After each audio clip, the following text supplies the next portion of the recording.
Hello viewers, যারা class 8 পড়ছো আজকে তাদেরকে আমি সেকেন্ড ইউনিট টেস্ট পরীক্ষার জন্য অঙ্কের সাজেশন নিয়ে চলে এসেছি। আজকে তোমাদের বলে দেবো অঙ্ক অর্থাৎ কোন কোন অঙ্কগুলো ভালো করে প্র্যাকটিস করলে অনায়াসে তোমরা সেকেন্ড ইউনিট টেস্টে 50-এ 50 পাবে। কি ভালো করে শুনলে তো? 50-এ 50 পেতে গেলে কিন্তু আমার বলা অঙ্কগুলো ভালো করে প্র্যাকটিস করতে হবে, ঠিক আছে? তাই যেই অঙ্কগুলো আমি বলবো প্রত্যেকে বই খুলে অঙ্কগুলো হাইলাইট করে রাখো অথবা দাগ দিয়ে রাখো। সেই অঙ্কগুলো বাড়িতে ভালো করে প্র্যাকটিস করো, তার মধ্যেই কমন চলে আসবে, ঠিক আছে? তো দেখো তোমাদের সিলেবাসে কি রয়েছে। সিলেবাসে রয়েছে 8তম অধ্যায় থেকে একদম 17তম অধ্যায় পর্যন্ত, ঠিক আছে? এই হলো তোমাদের সিলেবাস। কিছু কিছু স্কুলের হয়তো এর থেকে বেশি হতে পারে বা কিছুটা কম হতে পারে, চিন্তার কোনো কারণে যদি এর থেকে বেশি থাকে তো আমাকে অবশ্যই এটা কমেন্টে জানাবে। সেই যেগুলো এক্সট্রা চ্যাপ্টার গুলো রয়েছে আমি আলাদা একটা ভিডিওতে করে তোমাদের সেটা দিয়ে দেবো, ঠিক আছে? তাই চিন্তার কোনো কারণ নেই। আমি যেগুলো বলছি প্রত্যেকটা কথা ভালো করে শুনে তারপর কাজটা করো, ঠিক আছে? তো চলো আজকে শুরু করছি। প্রথমে সমান্তরাল সরলরেখা ও ছেদকের ধর্ম থেকে কি কি করবে। তোমাদের একটা কথা বলে রাখি, অঙ্কর কিন্তু তোমাদের শর্ট কোয়েশ্চেন থাকে, প্রত্যেকে নোটিশ করে দেখবে। প্রতি অঙ্ক পরীক্ষার দিকে প্রথম পাতাতে 1 থেকে 10টার মতো দেখবে শর্ট কোয়েশ্চেন দেওয়া থাকে। 10টা কি 7টা কি 8টা এরকম শর্ট কোয়েশ্চেন থাকবেই। 1 নম্বরে যেগুলো হয় সেই শর্ট কোয়েশ্চেন অনেকে করে আসতে পারো না, ভুল হয়, সেক্ষেত্রে তোমরা কিন্তু ফুল মার্কস পেয়ে উঠতে পারো না, ঠিক আছে? হয়তো বাদ বাকি অঙ্কগুলো করতে পারো, কিন্তু ওই শর্ট কোয়েশ্চেনের অ্যান্সার গুলো না করার জন্য ফুল মার্কস পাও না। তাই আজকে যেগুলো আমি বলবো সেগুলো কিন্তু ভালো করে নোট করে রাখবে, ঠিক আছে? তো দেখো সমান্তরাল সরলরেখা ও ছেদকের ধর্ম থেকে ফার্স্ট পেজে দেখো রয়েছে ছেদক বা ভেদক কি বা কাকে বলে। এটা কিন্তু ভালো করে পড়বে, আমি হাইলাইট করে রেখেছি, যদি হাইলাইট না থাকে পেন দিয়ে মার্ক করে রাখো, ঠিক আছে? ছেদক বা ভেদক বলতে কি বোঝো? তোমরা ক্লাস 7-এ কিন্তু এটা একটু করেছো, ঠিক আছে? তোমাদের ধারণা একটু আছে, তবুও আমি আরেকবার তোমাদের এক ঝলক বলে দিচ্ছি। দুটো সরলরেখাকে একটি বাহু দ্বারা ছেদ করা হলে যে কোণগুলো উৎপন্ন হয় সেই কোণগুলো কি কি? একটা হতে পারে বিপ্রতীপ কোণ। তোমরা এর আগের ইউনিট টেস্ট পরীক্ষাতে পড়েছো যে এই কোণটা পরস্পর বিপরীত, এই কোণ দুটো পরস্পর বিপরীত, তাই না?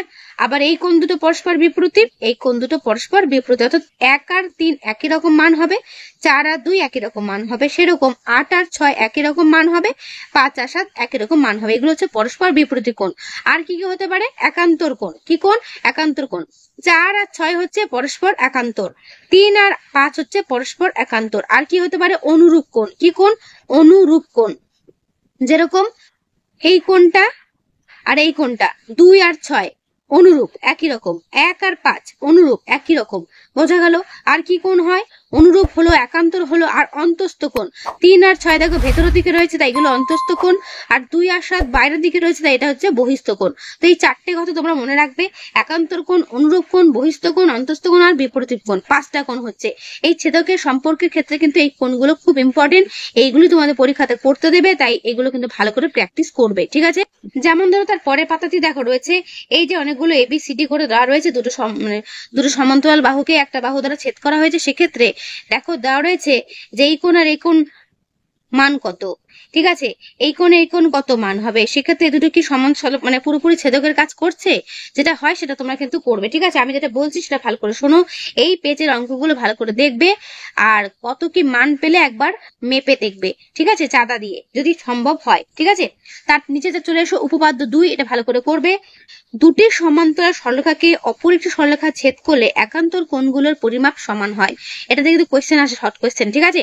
এবং ভেদকের একই পাশের অন্তস্থ কোণ দুটোর পরিমাপ সমষ্টি 180 ডিগ্রি, অর্থাৎ 2 সমকোণ হবে, ঠিক আছে? আবার বলি, দুটি সমান্তরাল সরলরেখা, যদি এই ছবিটা ফোকাস করো তাহলে সংজ্ঞাটা ভালো বুঝতে পারবে। দুটি সমান্তরাল সরলরেখাকে অপর একটা সরলরেখা দিয়ে ছেদ করলে একান্তর কোণগুলোর পরিমাপ সমান হয়। একান্তর মানে কি? যে এই কোণটা আর এই কোণটা, এই কোণটা আর এই কোণটা, অর্থাৎ জেড এর মতো যদি ধরো তাহলে জেড এর এই দিকের কোণ, এই দিকের আর এই দিকের কোণ পরস্পর সমান। বুঝতে পারলাম? তারপরের লাইনে বলেছে ভেদকের একই পাশে অন্তস্থ কোণ দুটোর পরিমাপ সমষ্টি, অর্থাৎ ভেদকের, অর্থাৎ এটা হচ্ছে ভেদক, ঠিক আছে? তো এর একই পাশে, অর্থাৎ এই দিকটা যদি ফলো করো বা এই দিকটা যেটা হোক, এই দিকটা যদি দেখো 1 আর 2 হচ্ছে অন্তস্থ কোণ, অর্থাৎ ভেতরের দিকে আছে। এই দুটো কোণ যোগ করলে যেটা দাঁড়াবে সেটা হচ্ছে 180 ডিগ্রি, ঠিক আছে? বুঝতে পারলাম? এইটা কিন্তু উপপাদ্য 2 এ লেখা রয়েছে, এটা কিন্তু পড়ে রাখবে, ঠিক আছে? এরপর চলে এসো উপপাদ্য 3, এটাও করবে। দুটি সরলরেখাকে একটি সরলরেখা ছেদ করলে যদি একজোড়া একান্তর কোণের পরিমাপ সমান হয়, ছেদকের একই পাশে অন্তস্থ কোণ দুটির পরিমাপ 2 সমকোণ বা 180 ডিগ্রি হয়, তাহলে এদের যে কোনো একটির 1 বা 2 সরলরেখা দুটো পরস্পর কি হয়? সমান্তরাল হয়, এটা প্রমাণ করা যায়। ঠিক আছে, উপপাদ্য 3টাও কিন্তু করে রাখবে। ওকে, তারপরের পাতাতেই প্রয়োগ 4এরটা করবে। ঠিক আছে, ছবিটা দেখছো কিরকম ভাবে রয়েছে, প্রয়োগ 4এরটা কিন্তু প্র্যাকটিস করবে। ওকে, তারপরের পাতা 3এর দাগে দেখো রয়েছে বিভিন্ন সরলরেখা, তাদের মধ্যে ছেদক রয়েছে একটা করে। তো এখানে কোনগুলোর মান তোমাকে জানতে চেয়েছে। পরীক্ষায় কিন্তু এরকম একটা ছবি এঁকে তোমাদের এরকম করে কোণের মান জানতে চাইবে, তাই 3এর দাগে সবকটাই ভালো করে প্র্যাকটিস করবে। ওকে, খুব সহজ, এটা তোমাদের আমি ধারণা দিলাম। অনুরূপ কোণ, একান্তর কোণ, অনুরূপ কোণ, একান্তর কোণ, বিপরীত কোণ, অন্তস্থ কোণ, বহিস্থ কোণ, আর উপপাদ্য 2 এবং উপপাদ্য 3, 2 আর 3 এর ধারণাগুলো যেগুলো দিলাম সেগুলো দিয়ে কিন্তু অ্যান্সার গুলো করতে পারবে। ঠিক আছে, তাই এটা কিন্তু ভালো করে দেখো 3এর গুলো। ওকে, তারপরের পাতাতে 10এরটার 11টা করবে। ঠিক আছে, পাতা নম্বর 90, 10এরটার 11টা করবে। তো 8 নম্বর অধ্যায় থেকে যেগুলো বললাম আর যেগুলো দিলাম ভালো করে কিন্তু করো। ঠিক আছে, ত্রিভুজের দুটো বাহু ও তাদের বিপরীত কোণের সম্পর্ক 9 নম্বর অধ্যায়। দেখো কি কি করবে, একদম নিচের দিকে চলে এসো। নিচে একটা লাইন রয়েছে যে একটি ত্রিভুজের দুটি বাহু সমান দৈর্ঘ্যের হলে তাদের বিপরীত কোণগুলো কিন্তু সমান হবে। বোঝাতে পারলাম? একটা ত্রিভুজের দুটি বাহু যদি সমান হয় তাহলে তাদের যে বিপরীত কোণ সেগুলো কিন্তু সমান হবে। শর্ট কোয়েশ্চেনের জন্য ইম্পর্টেন্ট, মনে রাখবে। চলে এসো তার পরের পাতাতে উপপাদ্য 4। এবার আমরা যুক্তি দিয়ে ধাপে ধাপে প্রমাণ করার চেষ্টা করি যে কোন ত্রিভুজের দুটি বাহু দৈর্ঘ্য সমান হলে তাদের বিপরীত কোণগুলো পরিমাপ সমান হবে। ঠিক ছবিটা দেখতে পাচ্ছ, ঠিক এইভাবেই কিন্তু তোমাদের করতে হবে। ওকে, এটা উপপাদ্য 4টা কিন্তু ভালো করে করবে। ওকে, 50-এ পরীক্ষা, আবারও বলছি 50-এ পরীক্ষা। তোমরা হয়তো এর আগে যারা মানে যারা সিনিয়র তাদের কথাই বলছি, যারা ধরো 9-এ পড়ছো তারা তো ক্লাস 8-এ আগের বার পরীক্ষা দিয়েছিলে। তো তারা কিন্তু তখন 50-এ ফাইনালে দিয়েছিলে। ঠিক আছে, 30-এ হয়তো তোমাদের সেকেন্ড ইউনিট টেস্ট পরীক্ষাটা 30-এ হয়েছিল, এবার সেটা 50-এ গিয়ে দাঁড়িয়েছে। তাহলে বুঝতেই পারছো কতগুলো অঙ্ক তোমাদের প্র্যাকটিস করতে হবে। তাই আমি যেগুলো দিচ্ছি নিঃসন্দেহে একটু ভরসা করে অঙ্কগুলো প্র্যাকটিস করে যেও, পরীক্ষার হলে তার প্রমাণটা পেয়ে যাবে। তারপরে পাতাতে উপপাদ্য 6-এরটা করবে। ঠিক আছে, দেখে নাও ভালো করে, পাতা নম্বর 93। পাতা নম্বর 97-তে 6-এরটা করবে। প্রমাণ করে যে সমবাহু ত্রিভুজের মধ্যমা 3টি দৈর্ঘ্য সমান, এই একটাই ভালো করে করবে এখান থেকে। ঠিক আছে, এরপরে চলে আসো 10 নম্বর অধ্যায় ত্রৈরাশিক। Very very important. যারা অঙ্কতে ভয় পাচ্ছ কি করে পাস করব, তারাই ত্রৈরাশিকের এবং কিছু কিছু চ্যাপ্টার গুলো আছে যেগুলো আমি শেষে উল্লেখ করে দেবো, সেই চ্যাপ্টার গুলো ভালো করে যাবে, সেই অঙ্কগুলো প্র্যাকটিস করবে, অঙ্কতে পাস করে যাবে, নিঃসন্দেহে পাস করে যাবে। ঠিক আছে, যারা অঙ্কতে ভয় পাচ্ছ, ঠিক আছে, আমি যেগুলো দিচ্ছি তার মধ্যে পরীক্ষাতে সব কমন চলে আসবে, কিন্তু যারা অঙ্ক করতে একদমই পারো না, অঙ্ক করতে ভয় পাও, তাদের জন্য বেসিক্যালি আমি জোর দিয়ে বলতে পারি যে কিছু কিছু চ্যাপ্টার আমি বলবো, সেইগুলোর যে কটা অঙ্ক আমি বলবো সেই কটা অঙ্ক করে যাও, পাস করে যাবে। ঠিক আছে, তো দেখো ত্রৈরাশিতে কি কি করবে। ত্রৈরাশিকের ফার্স্ট পা দেখো সূত্র রয়েছে দ্বিতীয় রাশির মান অজানা মান, অর্থাৎ দ্বিতীয় রাশির সূত্র কি? দ্বিতীয় রাশির মান গুণিত প্রথম রাশি বাই প্রথম রাশির অপর মান, প্রথম রাশির একটি মান বাই প্রথম রাশির অপর মান। এই সূত্রগুলো মনে রাখবে, এই সূত্র থেকে প্রশ্ন আসতে পারে শর্ট কোয়েশ্চেন, এটা কিন্তু করবে। এরপর চলে এসো কোষে দেখি 10.1। কোষে দেখি 10 মানে 10.1। এক্ষেত্রে তোমরা করবে 2-এরটা। ঠিক আছে, 2-এরটা কিন্তু ভালো করে করবে, 2-এরটা করবে, 4-এরটা, 5-এরটা। ঠিক আছে, তারপর করবে 6-এরটা, 7-এরটা করবে। 10.1-এর কোষে দেখি 2, 4, 5, 6, 7 ইম্পর্টেন্ট করবে। কোষে দেখি 10.2 3-এরটা করবে, 4-এরটা করবে, 5-এরটা করবে, 3, 4, 5, তারপর 7-এরটা করবে। ঠিক আছে, 25-এরটা করবে, আর 13-টা করবে। ভেরি ভেরি ইম্পর্টেন্ট অঙ্কগুলো কিন্তু। এরপরের অধ্যায় 11 শতকরা। দেখো শতকরা থেকে কি করবে, পাতা নম্বর 107 উদাহরণের এই অঙ্কটা করবে। হাওড়া স্টেশন থেকে ট্রেন বর্ধমান যাবে, এই অঙ্কটা কিন্তু করবে। 107 পাতা নম্বর কিন্তু আমি বলে দিচ্ছি। তারপর পাতা নম্বর 110 উদাহরণের 7-এর অঙ্কটা করবে। পেঁয়াজের দাম 20% বৃদ্ধি পেয়েছে, এই অঙ্কটা কিন্তু খুবই গুরুত্বপূর্ণ করবে। কোষে দেখি 11, 1-এর দাগে, 2-এর দাগে, 3-এর দাগে, 4-এর দাগের প্রত্যেকটা অঙ্ক পুরোটাই ভালো করে করবে, শর্ট কোয়েশ্চেন এখান থেকেই আসবে। ঠিক আছে, তারপর 6-এর দাগেরটা প্র্যাকটিস করবে। তারপরের পাতায় 9-এরটা করবে। ঠিক আছে, 9-টা কিন্তু ইম্পর্টেন্ট রয়েছে, 9-টা করবে, 15টা করবে। ওকে, 9-টা, 15টা, 17টা, 18টা আর 20টা ইম্পর্টেন্ট করবে। এর পরের চ্যাপ্টার মিশ্রণ। দেখো মিশ্রণ থেকে কি করবে, পাতা নম্বর 117 উদাহরণ 10-এরটা কিন্তু করবে। ঠিক আছে, ভেরি ভেরি ইম্পর্টেন্ট। তারপর উদাহরণ 11টা করবে। কোষে দেখি 12 দেখো, 2-এরটা করবে। ঠিক আছে, 4-এরটা করবে, 5-এরটা, 6-এরটা, 7-এরটা করবে, 9-এরটা করবে, 10-এরটা করবে, 11-টা করবে। ওকে, যেগুলো হাইলাইট করে রয়েছে এবং দাগানো রয়েছে সে কটা ভালো করে প্র্যাকটিস করো।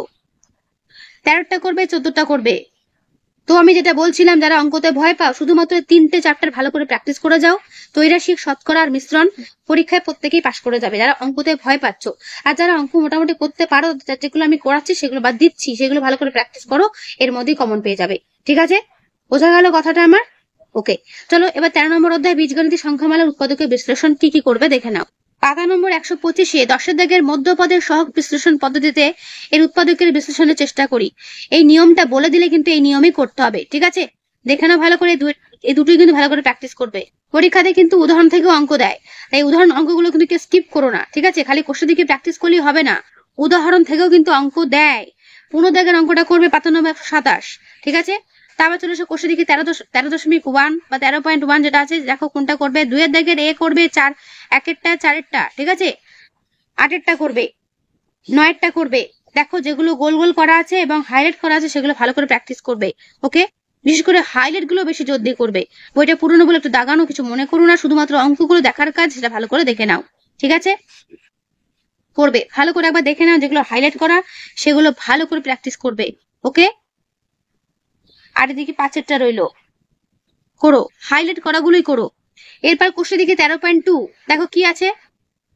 13.2 এর 1-এরটা করবে উৎপাদকের বিশ্লেষণ করি, 2-এরটা করবে, 9-এরটা করবে, 8-এরটা করবে, 11টা করবে, 12টা করবে, আর রয়েছে 15-16 করবে।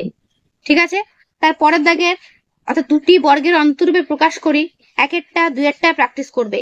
তারপর দেখো হচ্ছে উৎপাদকের বিশ্লেষণ করি, এক্ষেত্রে তোমরা করবে 1, 2, 3 আর 4। ঠিক আছে, এরপরের অধ্যায় 14তম অধ্যায় বীজগণিতের সংখ্যামালা লসাগু ও লসাগু। একদম কোশ্চেন দিকে 14 হলো, দেখো সেখানে রয়েছে 1-এর দাগের 1-এরটা করবে, 3-এরটা করবে, 2-এর দাগের 1 আর 2, 3-এর দাগের যেগুলো হাইলাইট করা আছে একবার দেখে নাও বইটা ভালো করে। 2, 3, 8, 9, 10, 11, 12। ঠিক আছে, ইম্পর্টেন্ট। 4-এর দাগে দেখো কোনটা করবে, 4, 5, 8, 11। ঠিক আছে, 5-এর দাগে দেখো কোনটা করবে, 2, 3, 4, তিনটে করবে। ওকে, এরপরে অধ্যায় 15তম অধ্যায় বীজগণিতের সংখ্যামালার সরলীকরণ কি কি করবে দেখে নাও। পাতা নম্বর 138-এর 6-এরটা উদাহরণ 6-এরটা কিন্তু প্র্যাকটিস করবে। ঠিক আছে, নিজে করি কোষে দেখে নয়, কিন্তু নিজে করি বলছি, নিজে করি 15.1 সরল করে যেটা রয়েছে 1-এর দাগে সবকটাই করবে, 1, 2, 3, 4। তোমাদের আবারও বলছি উদাহরণ থেকে কিন্তু অঙ্ক দেয়, তাই উদাহরণের অঙ্কগুলো কেউ কিন্তু স্কিপ করো না, বারবার বলছি। ঠিক আছে, 10-এরটা করবে। ঠিক আছে, পাতা নম্বর 139 10-এরটা করবে। আর তারা একটা সূত্র রয়েছে, এই সূত্রটা মনে রাখার চেষ্টা করবে।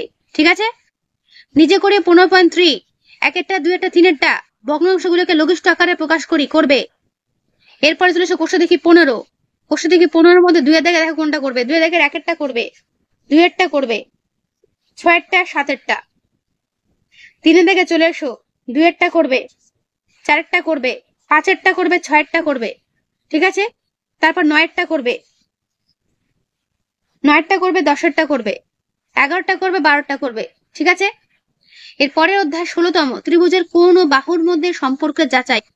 উপপাদ্য 7 পাতা নম্বর 145 করবে। ত্রিভুজের কোনো একটি বাহুকে বর্ধিত করলে যে বহিস্থ কোণ উৎপন্ন হয় সেটির পরিমাপ অন্তস্থ বিপরীত কোণ দুটো পরিমাপের যোগফলের সমান। ঠিক আছে, এটা কিন্তু করবে উপপাদ্য 7। বইটা পুরনো বলে এরকম বাজেভাবে দাগানো রয়েছে, কিছু মনে করো তার জন্য। তোমাদের যেগুলো আমি বলছি, যে অঙ্কগুলো আমি বলছি সেগুলো ভালো করে মার্ক করে রাখো, যাতে তোমাদের পরীক্ষাতে প্রত্যেকের ভালো মার্কস আসে অঙ্কতে। ঠিক আছে, তারপরে পাতা নম্বর হলো 147 একটি ত্রিভুজের 3টি কোণের পরিমাপের সমষ্টি 2 সমকোণ বা 180 ডিগ্রি উপপাদ্য 8 করবে। তারপর প্রয়োগ 4 প্রমাণ করি ত্রিভুজের বাহুগুলো একই ক্রমে বর্ধিত করে যে 3টি বহিঃকোণ উৎপন্ন হয় তাতে বা তাদের 4টি সমষ্টি 4 সমকোণ।